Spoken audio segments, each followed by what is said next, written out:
I want you to imagine, for a moment, that we are visited by aliens. They come down in a spaceship, look at our planet, and start reading our economic books. They see something very strange. They see that the United States is in debt. China is in debt. Europe is in debt. Japan is in debt. Every single nation on Earth owes trillions of dollars. The alien leader looks at us, confused, and asks one simple question: if every single country on Earth is in debt, who exactly do they owe that money to? Do we owe it to Mars? Do we owe it to the moon? Is there a bank on Jupiter collecting interest? It sounds like a joke, but it is the most important question in the history of finance. Because the answer reveals the terrifying truth about your savings. If everyone owes money, then no one actually has money. What we have is a web of promises. Welcome back to the Wealth Fortress. In our last video, we learned that the money in your pocket is melting like ice. We learned about the silent thief called inflation. But today, we are going to meet the boss of that thief. We are going to explore the debt paradox. We are going to discover that the global financial system is not a vault, it is a pyramid scheme. And unfortunately, the people at the bottom of that pyramid are the ones holding cash. People like you. But don't worry. By the end of this video, you will know how to step off the pyramid and stand on solid ground. To understand the global debt crisis, we don't need a PhD in economics. Those degrees often just make simple things sound complicated. We just need to look at a small village. I want you to imagine a tiny village with only 3 people: the baker, the farmer, and the carpenter. One day, the farmer wants to buy a chair from the carpenter. But he doesn't have any gold coins. The harvest hasn't come in yet. So, he takes a piece of paper and writes a note. He writes, "I owe you 1 gold coin." And he signs it. He gives this paper to the carpenter. The carpenter accepts it because he trusts the farmer. Now, the carpenter wants to buy bread. He gives the same piece of paper to the baker. The baker accepts it. Later, the baker uses that same paper to buy vegetables from the farmer. The paper comes back to the farmer. He looks at it, smiles, and throws it in the fire. The debt is paid. The paper is gone. Everyone is happy. This is how debt should work. It is a temporary promise. But in our modern world, something broke. Imagine if the farmer never paid the gold. Imagine if he just wrote a second piece of paper to pay for the interest on the first one. And then a third one. Eventually, the village would be drowning in paper. This is the dirty secret of the modern world. The money in your wallet? Look at it closely. It says Federal Reserve Note. It is not an asset. It is a piece of that debt. It is a promise from a government that never intends to settle the score. So, let's go back to the alien's question. Who is the creditor? If the government is the debtor, who is the person lending them all this money? The answer is you. This is the part that hurts. When you work hard for 40 years, and you save dollars, or euros, or pounds, in your bank account, you are buying the government's debt. Your pension fund? It buys government debt. Your insurance company? It buys government debt. Your savings account? The bank takes your money and buys government debt. You are the financier of the system.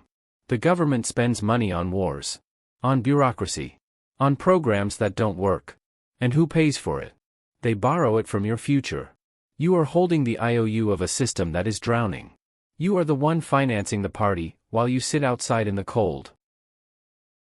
Now, you might be thinking, okay, the government prints money. Why is that bad for me? Don't we all get the new money? If there is more money, aren't we all richer? No. Because of a secret rule called the Cantillon Effect. Imagine the government pours a bucket of honey from a helicopter. Does everyone get the same amount? No. The people standing directly under the helicopter, the banks, the big corporations, the government contractors, they get the honey first. It is thick, sweet, and valuable.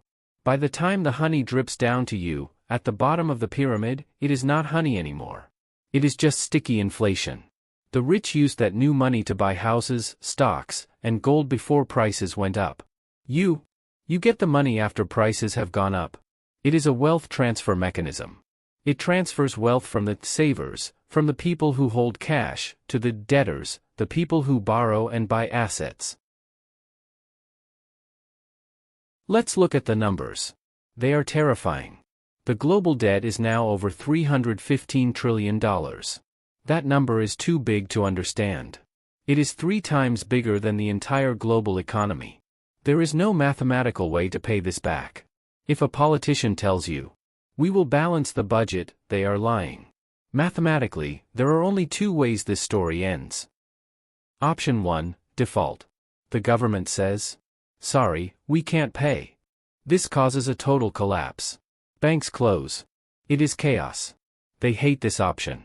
Option 2, inflation. They print the money to pay the debt. If they owe 34 trillion, they just print 34 trillion. The debt gets paid. But the money? The money becomes worthless. This is the option they always choose. It is the soft default. You are paying a tax that was never voted on. You are paying the inflation tax. I know, listening to this makes you angry. It should make you angry. You played by the rules. You trusted the system. And the game was rigged. But anger will not save your legacy. Action will. So, how do we escape this pyramid of debt? The answer is simple. You must change sides. You must stop holding the debt. You must start holding the asset. Remember the carpenter in the village? He held the paper note. That was his mistake. He should have held the chair. Or the gold. Or the wood. In the modern world, the wealthy families don't keep their money in the bank. They know the bank is unsafe. They move their energy out of the paper and into things. They buy things that the government cannot print. Gold, silver, land, businesses, Bitcoin. These are the bricks of your wealth fortress. Today, you have learned the secret that keeps the world turning. You have learned that debt is the raw material of money. And you have learned that if you stand still, you are moving backwards. The era of trusting the bank blindly is over. The era of taking responsibility for your own empire has begun. It is not too late. In fact, understanding this mechanism is the first step to true freedom. Once you see the strings, you are no longer a puppet. You are a player. My name is your guide. This is the Wealth Fortress. We are building a community of wise builders who refuse to let their legacy melt away. Subscribe, stay vigilant, and let's continue building.